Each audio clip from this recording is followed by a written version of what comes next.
What is up, guys? Welcome to this episode of the Budding Watch Enthusiast, and today we are finally reviewing this watch that I've had, that I talked about on the channel a couple times already, the Christopher Ward C65 Trident GMT. And not only are we going to review this watch today, but we're also going to compare it next to its older brother, the Christopher Ward C65 Trident Diver, which I have now had for over a year, and I've done several videos on, which I'll link the year review that I did of the video up below, but you can also check out my full review of this watch as well. Now, I'm going to go through the specs of the watch pretty quickly. Normally I do a much more thorough and detailed look, but again, it actually has quite a bit in common with the regular C65. They kept the same case. The insert of the bezel is different, obviously, but pretty much the hardware is generally the same. But we will still go through it for those of you that did not watch that review. So let's start with the case dimensions. You have a case that is 41 millimeters wide, 47 millimeters lug to lug, a height of just 12 millimeters, and a strap width of 22 millimeters. Now, the case employs a fantastic mixture of brushed and polished finishes. The C65 case is one of my favorite watch cases that's out there in the market right now. It really is something to behold, something that's hard to really appreciate until you have it in your hands. I mean, you guys can see as I'm kind of moving the case around, you have a brush finish on the top, that polished chamfered edge that runs along the entire length of the watch, back to a brush finish on the side, which then transitions into this very broad polished side, and then you have the beautiful case back with the Christopher Ward Trident stamp, which would be great if the camera could focus on. There we go. Like I said, a very cool stamped case back on the screw down case back on this watch. A friend of mine actually remarked at a meetup this past weekend that this case kind of looks like if they had taken a Seiko turtle case and like compressed it down so that it wasn't quite as thick, and that's actually a pretty interesting analogy to draw to it. But again, regardless, still one of the more interesting cases that I think that you'll be able to find out there. And the C65 case also does have this nice chunky crown with a stamped Christopher Ward logo on the side, which I love. Now again, when I say that they use the same case for the C65, that applies right down to the crown as well, where the crown is not a screw-down crown, and as such, the watch is rated for 150 meters of water resistance. Some people griped about this with the C65 Diver, and I think it's a lot more forgivable as this is supposed to be a GMT watch, so you don't necessarily need all that water resistance. Not that we really need all that water resistance anyway, most of us don't. Of course, this watch also comes equipped with the box sapphire crystal that is also a staple of the C65 line. If we move inward, we do have this, of course, rotating 120-click unidirectional diver's bezel on this GMT watch. It's one of the only sticking points of this watch is that Christopher Ward doesn't put a true GMT on it. Of course, this is a two-tone bezel, Pepsi style. They have a couple of other different colorways for this watch. This is definitely my preferred look, though, with the 24-hour numerals and markers that run all the way around the outside of it. If we move inward to the dial does have a matte black finish.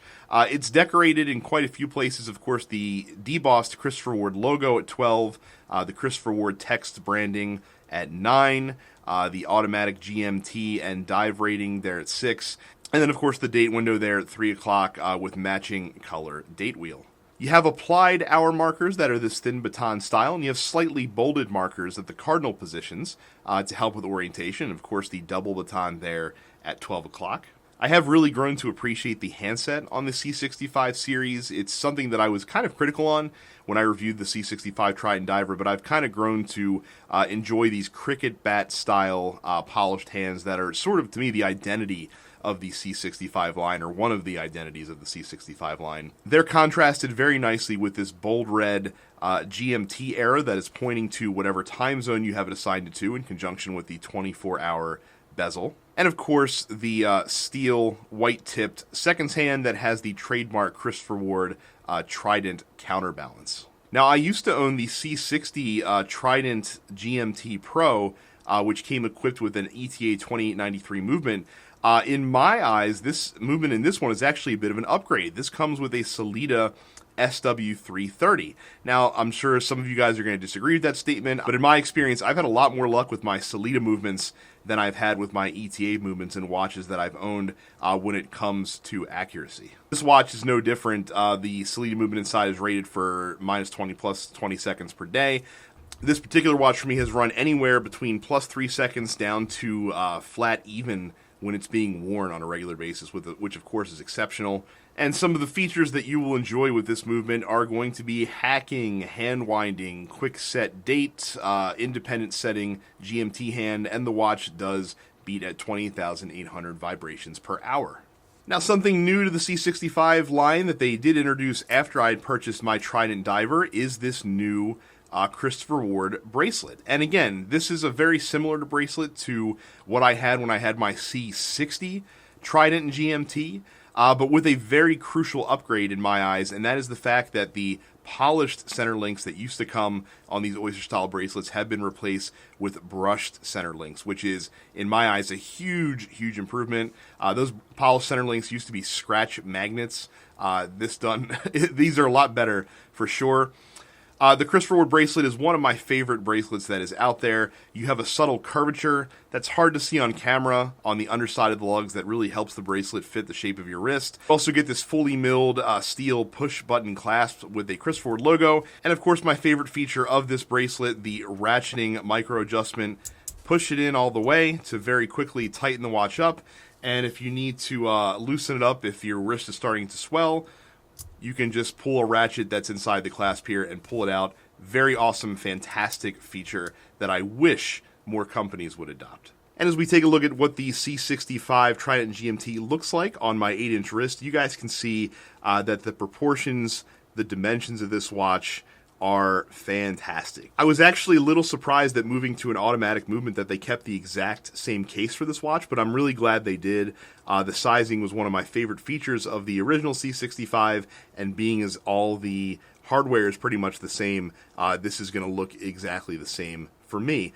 And because the dimensions are a little bit more modest, in my estimation, this should work with a very wide variety of wrist sizes, even if you are among the smaller wristed out there. So it's hard to kind of talk about reviewing this watch without referring back often to my review of the C65 Trident Diver, because a lot of things that I enjoyed about that watch are the same things that I enjoy about this watch. Again, the very attractive case. I love the thinness of the bezel. It's not like the thick, chunky bezel that you often see on most sports watches. I think the biggest advantage, one of the reasons that I love the C65 line so much, is because of the sheer versatility that the watches provide. This watch is going to look just as good with a suit as it does in a t-shirt and jeans.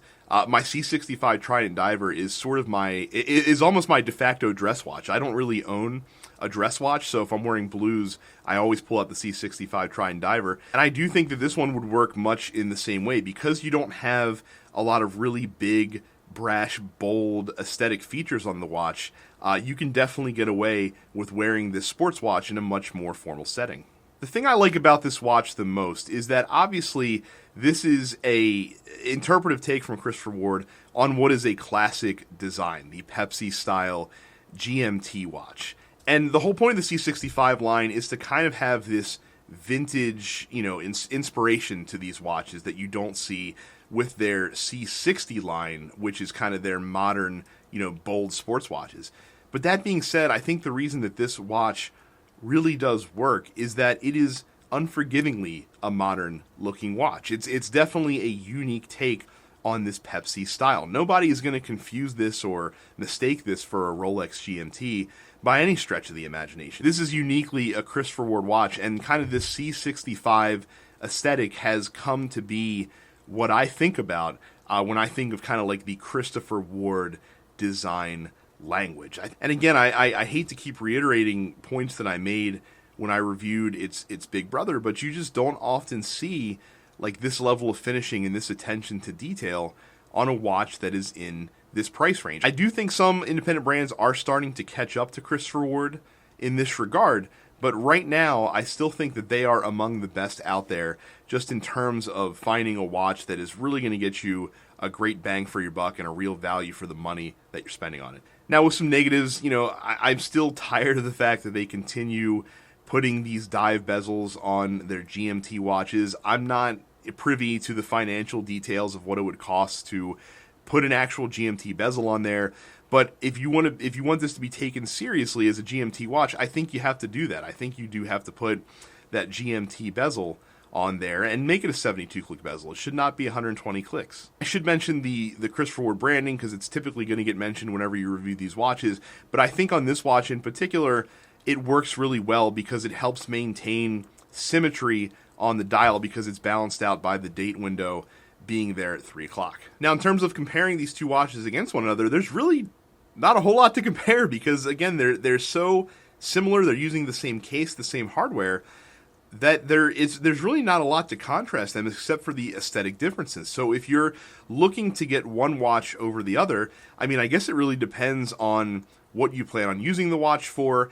and just what style is more up your alley. Obviously, they have a couple different colorways for each of these watches, so you can probably find one that matches what you're looking for. But I will say that I have come to enjoy the design of the GMT just a little bit more than the C65 Trident Diver. I think using the baton markers at 12 and 6 instead of the numerals like you see on the C65 Trident Diver is a little bit more consistent and a little bit more visually appealing, even if it's a little less unique, I guess you can say. But regardless of that, both are great watches.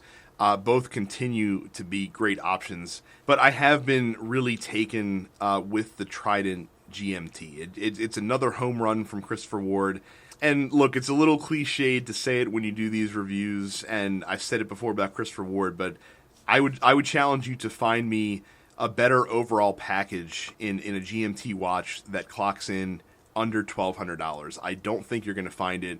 I think Christopher Ward in this price range is still going to be king of the hill. So if you are looking for a high quality GMT at a price that's not going to kill the bank account, once again, Christopher Ward is a brand that you should definitely be checking out, and this C65 Trident GMT is an excellent option. If you found this review entertaining or informative, click the thumb down below and feel free to share this on social media and forums for folks that might find it useful as well. Click the red subscribe button to subscribe to the channel. Thank you guys so much for watching this video, and of course I will see you the next time.